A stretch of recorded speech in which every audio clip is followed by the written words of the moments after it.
Good day there, everyone. This is Chet Schlackman. I'm a holistic counselor, also an energy healer and hypnotherapist. For this video, I want to speak about some basic metaphysical or creative principles. So some underlying ideas about how reality manifests. These are principles that I've focused on a lot in the book I authored, Consciousness, Creation, and Existence, The Guide to the Grand Adventure. You can find that book and a couple other books I wrote subsequently on Amazon.com. So there's a set of 4 basic principles which you might observe are similar to metaphysical principles that you'll find in other teachings. There's an overlap. So if you study things like the Hermetic principles, if you study the Abraham Hicks teachings, if you study some other channeled material, you'll find these particular principles presented often in a similar way. The 4 principles that I focus on there are the principle of attraction, intention, allowance, and balance. The idea is that these principles are really just different facets or aspects of one essentially unified creative process. So we're just looking at that process from different aspects or angles of how it's unfolding. The principle of attraction is the one that people refer to as the law of attraction very often. And this idea just tells us that like energy attracts like energy. So it's like saying what you're putting out is what you're getting back or drawing to you. Your wavelength that you're resonating or vibrating will draw to it similar wavelengths from your environment. So it's a sort of magnetic concept or idea. So the things that kind of match your frequency will come into your reality. Things that don't in any way connect or align with your frequency will not be appearing, or at least won't be staying in your reality. They may just sort of pass through or pass by because they're not magnetically pulled or attracted to you in that analogy. Now, one thing to understand about this principle of attraction is that it implies that we're existing as beings that are vibrating in some sort of polarized manner. So we're not just this neutral 0 point that doesn't attract or align with anything. We have some type of polarization of our consciousness toward or away from whatever things exist in reality. So let's think of it like this. If you love something, then you have an attraction to that. You desire or want that particular thing. So there's some form of attraction between you and that which you are attracted toward in your consciousness. If you strongly dislike or quote-unquote hate something, then you have the reverse polarization where you're wanting to avoid or keep that thing out of your reality. So you have this negative relationship with something rather than a positive relationship with something. However, you have a relationship with that thing, whether you have a love for it or a hate for it. In some way, it serves a purpose in your reality for you to experience that feeling or that emotion of love or hate. So as long as you're maintaining that polarized energy toward whatever it is that will serve a purpose in your experience or your reality. So unless you're completely neutral, you have no attachment either way to something or someone or some phenomenon, then there's a chance that you are in some way attracting to that as part of your reality. So people often wonder, well, why am I attracting the opposite of what I believe I desire? Well, you have a negative attraction to that. It's kind of the other side of the coin. You have that polarization. And also things exist as polarities to one another. So in order for you to have a certain experience or play a certain role, then the opposite part of the relationship might be needed. So let's say you are someone who's active in a certain social or political issue. Let's say you're someone who's against abortions or against guns. Well, in order for you to have that experience of that activism, for you to be, quote, fighting against something, that thing you're fighting against needs to be there, needs to exist, to be part of the external reality. So the fact that you have that antagonism toward it is helping bring that to be part of your experience, part of your reality. And I'm not here to judge whether any of that's good or bad or right or wrong. I'm just explaining the dynamics, the structure of how things are manifesting. So this is helpful to bring into mind if you're finding something that's kind of unpleasant to you or irritating to you in your life experience. Part of the reason that's persisting in your reality or your life experience might actually be your resistance to it or your antagonistic feeling toward that. You can think of that in the context of things that are traumatic in our life, where we feel we've been abused or harmed and we hold resentment or anger. As we're continuing to hold on to that resentment or anger or fear or anxiety about something, we're putting that energetic charge around that particular phenomenon, and that means it's likely to reappear in our experience until we're able to have some release, some form of peace or acceptance, forgiveness, whatever label you give to that, where you no longer have that strong emotional charge or reaction to that particular memory or experience or phenomenon. So there's some nuances to this principle of attraction that we want to understand if we want to work with it more effectively or successfully in our life. In a sense, the more balanced or neutral we are, the more easy it is to just kind of flow through life and have things that we actually desire and appreciate come into our experience, because we're not holding the resistance toward the opposite polarity. We're just kind of letting things flow. I'll come now to the principle of intention. The idea of intention really complements the idea of attraction, since the intention concept states that what we're intending, what our mind is focusing on generating in our life experience, has a creative capacity to it.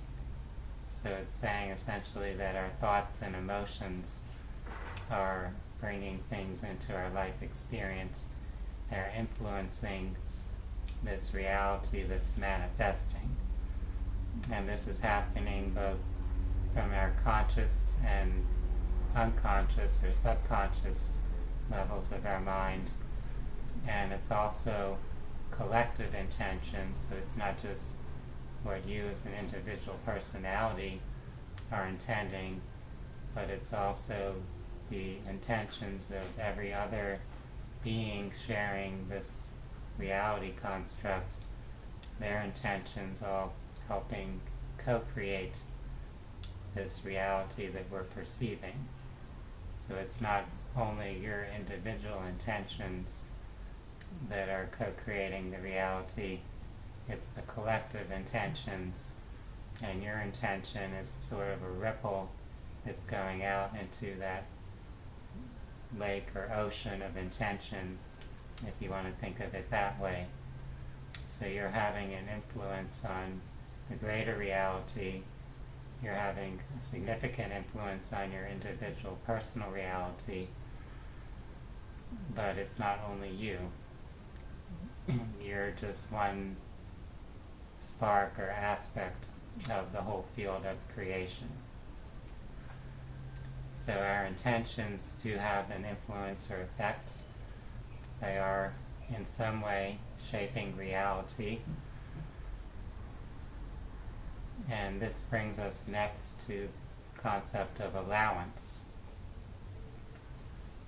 Allowance is in a way reminding us that we are just one of an infinite spectrum or an infinite number of sparks of the creative intelligence having life experiences, and we can have our personal experience, our path, our journey, while at the same time allowing all these other individuated units of consciousness to have their experience.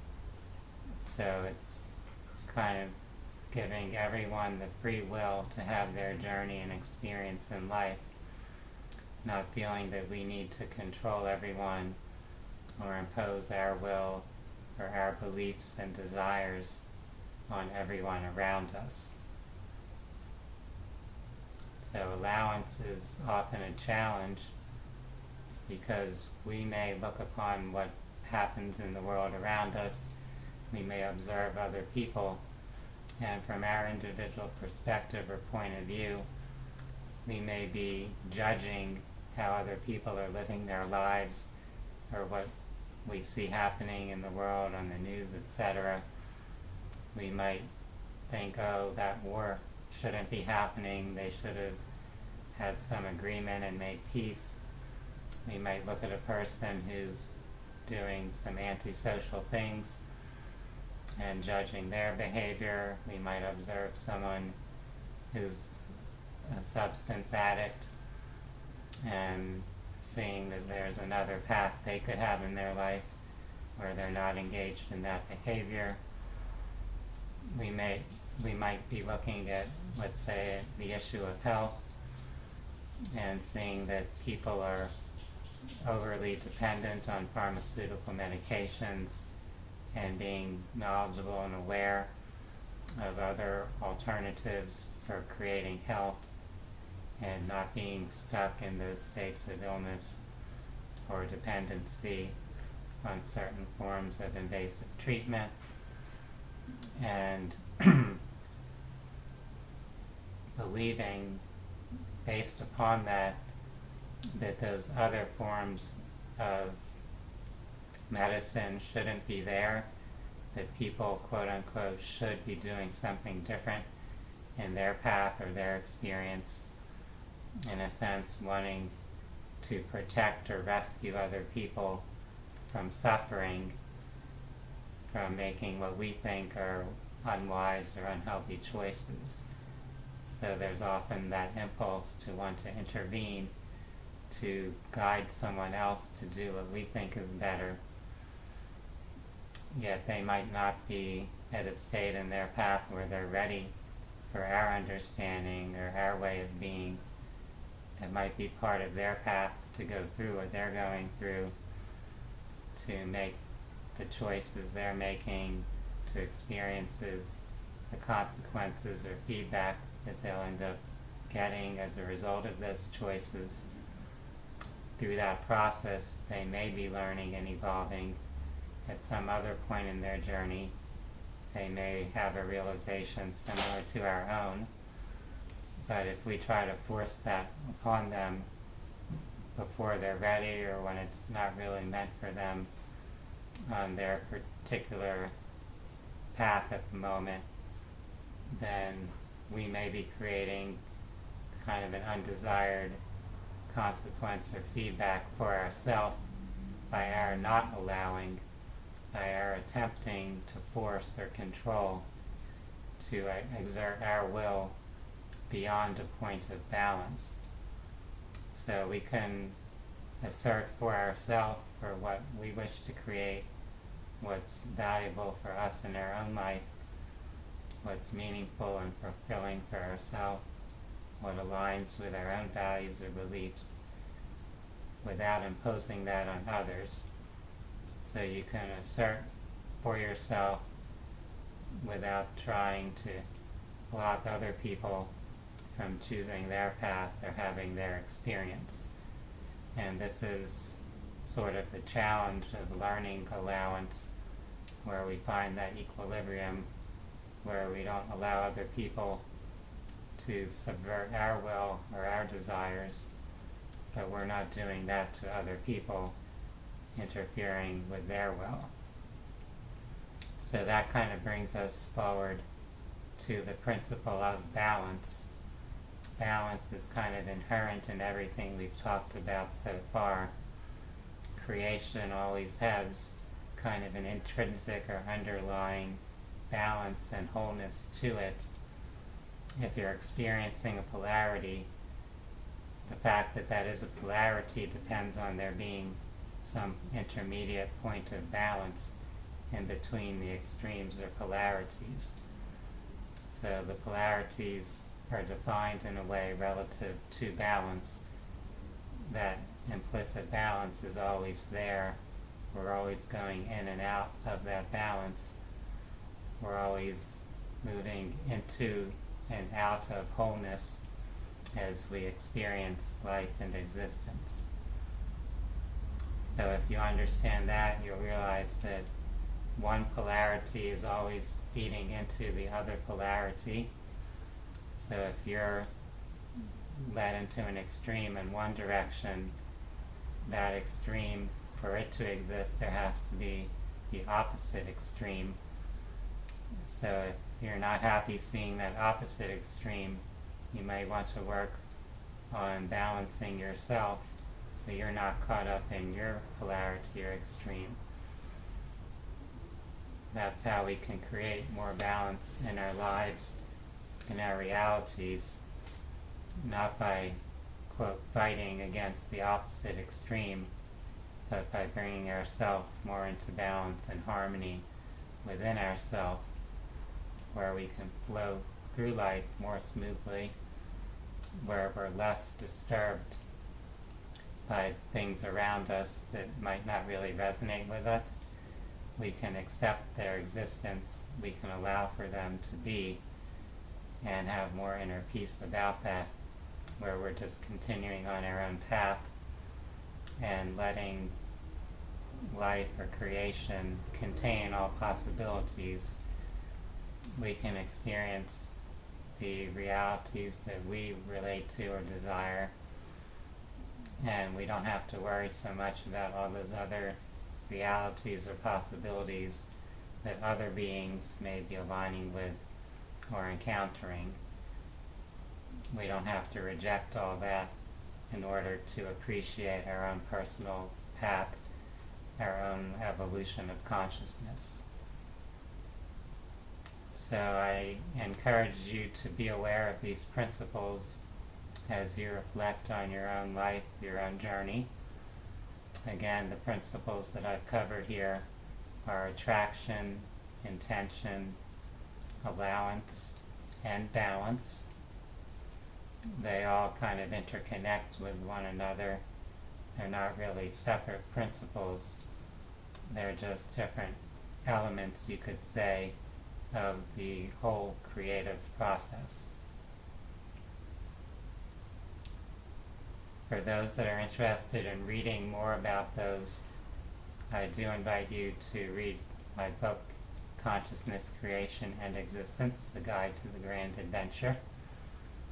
And there's a couple other books you can find on Amazon that I've published that have relevant ideas or information. The second book, about letting go of beliefs, helps you apply some of those concepts. And the third book, Past Lives, Spiritual Regression, Limitless Consciousness, and Self-Integration. Those ideas kind of go beyond just these basic principles into exploring more aspects of life, more elements of the journey of the soul, and how that is related to our everyday human life. I appreciate each of you for taking your time to view this video, and you can visit my website, phinsights.com, phinsights.com, where you'll find more healing resources and also information on some events that I present. Namaste.